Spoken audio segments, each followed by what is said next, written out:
Hi! నమస్తే. నేను మీ స్వరాలి. 'అఖండ దీపం' 18వ భాగంతో మళ్ళీ మీ ముందుకొచ్చేసాను. ఇక లేట్ చేయకుండా స్టోరీలోకి వెళ్ళిపోదాం. భువనేశ్వరి దేవి ఇచ్చిన ప్రసాదం తిన్నదేమో మైథిలికి ఎందుకో కొంచెం కళ్ళు తిరుగుతున్నట్లుగా అనిపించింది.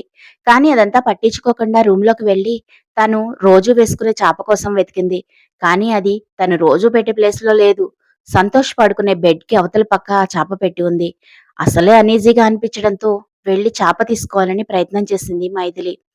తన గదిలోకి అడుగుపెట్టిన మైథిలిని అలాగే చూస్తూ ఉండిపోయాడు సంతోష్. ఎప్పుడూ లేంది ఆ రోజు అతనిలో ఏదో కోరిక కలగడం మొదలుపెట్టాయి. నెమ్మది నెమ్మదిగా అతను తన మీద కంట్రోల్ తప్పిపోతున్నాడు. అందులోనూ ఆ రోజు మైథిలి చాలా అందంగా కనిపించింది. అసలే మైథిలి మీద తనకు తెలియకుండా ప్రేమను పెంచుకున్నాడేమో!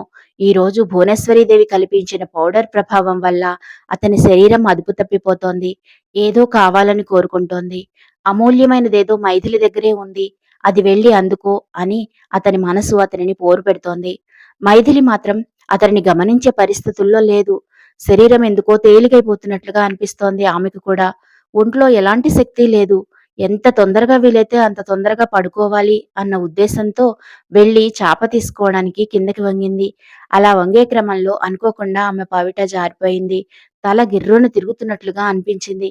మైథిలిని అలా చూడగానే సంతోష్ ఒక్క క్షణం కూడా ఆలస్యం చేయలేకపోయాడు. వెంటనే ఆమెను తన 2 చేతుల్లోకి తీసుకొని తన బెడ్ మీద పడుకోబెట్టాడు. మైథిలి తన శక్తినంతా కూడా తీసుకొని అతన్ని ప్రతిఘటించాలని ప్రయత్నం చేసింది. కానీ ఆమెకి శక్తి సరిపోవడం లేదు. ఎంత బలంగా నెట్టినా సంతోష్ బలం ముందు తను ఓడిపోతోంది. సంతోష్‌లో వస్తున్న మార్పు ఆమెకు తెలుస్తోంది.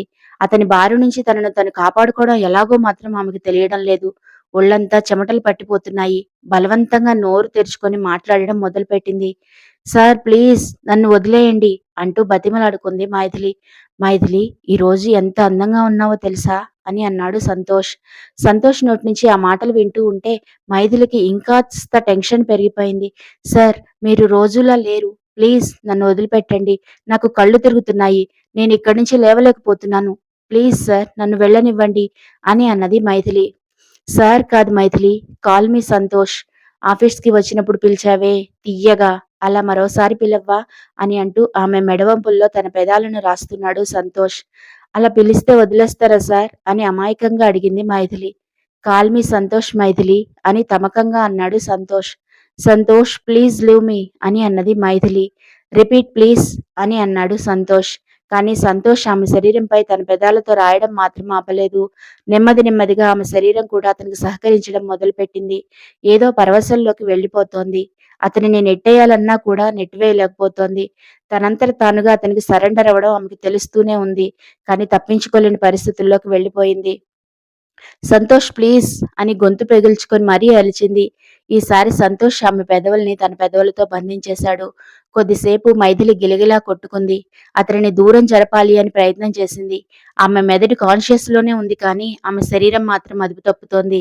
ఇది కరెక్ట్ కాదు అనే స్పృహ ఆమెకు ఉంది. కానీ సంతోష్ ఆ స్పృహ ఎప్పుడో మర్చిపోయాడు. సంతోష్ బలం ముందు ఆమె ఓడిపోతూనే ఉంది.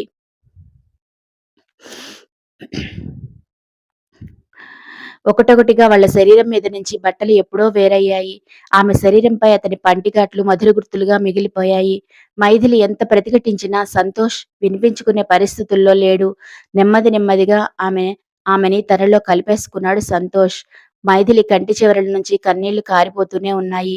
అది ఆనందం వల్ల వచ్చిన కన్నీళ్ల కావు. తనను తాను కోల్పోతూ ఎదుర్కోలేని నిస్సహాయతలోంచి పుట్టిన కన్నీళ్లు. సంతోష్ అవేవి పట్టించుకునే పరిస్థితుల్లో లేడు. కొద్ది కొద్దిసేపు ప్రశాంతంగా స్మూత్‌గా హ్యాండిల్ చేసిన అతను నెమ్మది నెమ్మదిగా హింసాత్మకంగా మారిపోయాడు. అతనిని భరిస్తున్న మైథిలికి ఆ పెయిన్ తెలుస్తోంది. అతని ఆవేశం చల్లారిన తర్వాత గాని మైథిలి పెయిన్ గురించి సంతోష్ ఆలోచించలేదు. Sorry Maithili, I'm extremely sorry అని అంటూ ఆమె నుదుటి మీద ముద్దు పెట్టుకొని నిద్రలోకి జారిపోయాడు సంతోష్. శరీరం అలసిపోవడంతో నెమ్మది నెమ్మదిగా మైథిలి కూడా నిద్రలోకి జారిపోయింది. తెల్లవారుతుండగా ప్రతిరోజులాగానే సంతోష్‌కి మెలకువ వచ్చింది. తన కౌగిలిలో ముడుచుకుని పడుకున్న మైథిలిని చూడగానే అతనికి చాలా హ్యాపీగా అనిపించింది. కానీ అంతలోనే వాళ్ళిద్దరూ నగ్నంగా పడుకొని ఉన్నారు అన్న విషయం అతను గమనించాడు. రాత్రి జరిగింది మొత్తం అతని కళ్ళ ముందు కదిలింది. ఎంతో నిగ్రహంగా ఉండే అతను అలా ఎందుకు ప్రవర్తించాడో సంతోష్‌కి అర్థం కాలేదు. నెమ్మదిగా ఇదంతా మైథిలి ప్లాన్ చేసి మరీ తనను ట్రాప్ చేసింది అనే నిర్ణయానికి వచ్చేశాడు సంతోష్. అప్పటిదాకా మైథిలి మీద ఉన్న సాఫ్ట్ కార్నర్ పోయి, ఆ ప్లేస్‌లో విపరీతమైన కోపం, అసహ్యం వచ్చి చేరాయి. వెంటనే బెడ్ దిగి డ్రెస్ వేసుకొని పక్కనే ఉన్న వాటర్ బాటిల్‌లో ఉన్న వాటర్ తీసి ఫోర్స్‌గా మైథిలి మొహం మీద కొట్టాడు సంతోష్. ఉలిక్కిపడి లేచిన మైథిలి తన ఒంటి మీద బట్టలు లేకుండా ఉండడం చూసి కంగారుగా బెడ్‌షీట్ కప్పేసుకుంది. ఏంటి సడన్‌గా పతివ్రతల వేషాలు వేస్తున్నావు? డబ్బు కోసం నువ్వు మరీ ఇంతకు దిగజారుతావని నేను ఎప్పుడూ అనుకోలేదు. ఛీ! నిన్ను చూడాలంటేనే అసహ్యంగా ఉంది అని అన్నాడు సంతోష్. మైథిలికి జరిగింది తలుచుకుంటూ ఉంటే బాగా ఏడుపొస్తోంది. ఇప్పుడు సంతోష్ అనే మాటలు ఆమెను మరింత బాధకి గురిచేస్తున్నాయి. ఏమీ మాట్లాడలేక ఏడుస్తూ ఉండిపోయింది మైథిలి. చేసిన ప్లాన్‌లన్నీ చేసి ఇప్పుడు ఏడుస్తూ కూర్చుంటే నిన్ను నమ్ముతాననుకుంటున్నావా? రాత్రి నాకు పాలల్లో ఏం కల్పించావు? ఎప్పుడూ చాలా నిగ్రహంగా ఉండే నేను రాత్రి ఎందుకలా బిహేవ్ చేశాను? ఇదంతా నీ వల్లనేనని నాకు తెలుసు. రాత్రి ఇదంతా జరుగుతుందని నీకు ముందే తెలుసు కదా! అందుకే ప్రీ ప్లాన్డ్‌గా తెల్ల చీర, మల్లెపూలు పెట్టుకొని నా గదిలోకొచ్చావు కదా! అని కోపంగా అడిగాడు సంతోష్. లేదు సార్. మేడం గుడికి వెళ్ళాలి అని ఆ చీర ఇచ్చారు. నిజంగా ఇదంతా నేను కావాలని చేయలేదు. నేను కూడా రాత్రి చాలా ప్రతిఘటించాను. కానీ మీరు నా మాట వినలేదు. ఇదంతా కావాలని చేయలేదు. నన్ను నమ్మండి అని అన్నది మైథిలి. ఎహే ఆపు. డబ్బు తీసుకొని పక్కన పడుకునే ఆ బజార్ దానికి నీకు ఏ తేడా లేదు. నీ మొహం చూస్తుంటేనే అసహ్యంగా ఉంది. అలాంటి నీతో ఒక రాత్రి గడిపినందుకు నా మీద నాకే అసహ్యంగా ఉంది. ఇంకోసారి నువ్వు నా గదిలో కనిపించావంటే బాగోదు చెప్తున్నాను. గెట్ ఔట్ ఫ్రమ్ హియర్ అని గట్టిగా అరిచాడు సంతోష్. సంతోష్ మాటలకు శరీరం పైన ఆయన గాయాలతో పాటు మనసుకి కూడా చాలా గాయాలయ్యాయి మైథిలికి. ఆమె ఈ పరిస్థితిని అస్సలు ఊహించలేదు. కేవలం ఒక సంవత్సరం పాటు అతని భార్యగా నటించి వెళ్ళిపోవడమే తన పని అనుకుంది. కానీ ఈ రోజు అతని చేతిలో తన సర్వస్వాన్ని కోల్పోయింది. నిజానికి అతనికంటే ఆమెకి ఇది పెద్ద దెబ్బ. సంతోష్ కనీసం ఒకసారి కూడా మైథిలి వైపు నుంచి ఆలోచించాలి అని అనుకోలేదు. అసలేం జరిగిందో తెలుసుకోవాలి అని అనుకోకుండా తప్పు మొత్తం మైథిలిదే అనడం ఆమెను మరింత బాధపెట్టింది. నెమ్మదిగా అక్కడి నుంచి లేచి స్నానం చేసి బట్టలు వేసుకుని బయటకు వచ్చేసింది మైథిలి. రోజులాగానే అమ్మవారి దగ్గరికి వెళ్లి కూర్చుంది. తనకే తెలియకుండా కళ్ళల్లో నీళ్లు కారిపోతున్నాయి. ఆ జగన్మాతని ప్రశ్నించాలని కూడా అనుకోవడం లేదు. ఎందుకంటే ఆమెకు తెలియకుండా జరిగేదేదీ లేదు. ఎందుకిలా చేశావు అని ప్రశ్నిస్తే సమాధానం రాదని కూడా తెలుసు.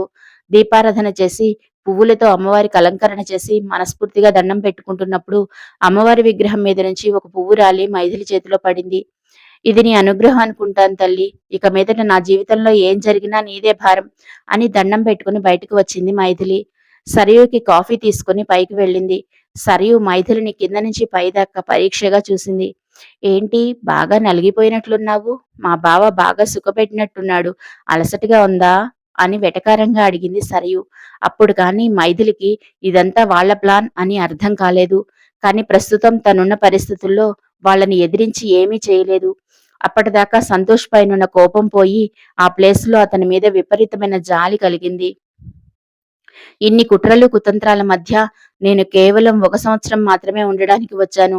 కానీ పాపం ఆయన పుట్టిన దగ్గర నుంచి వీళ్ళ కుట్రలకు బలవుతూనే ఉన్నారు.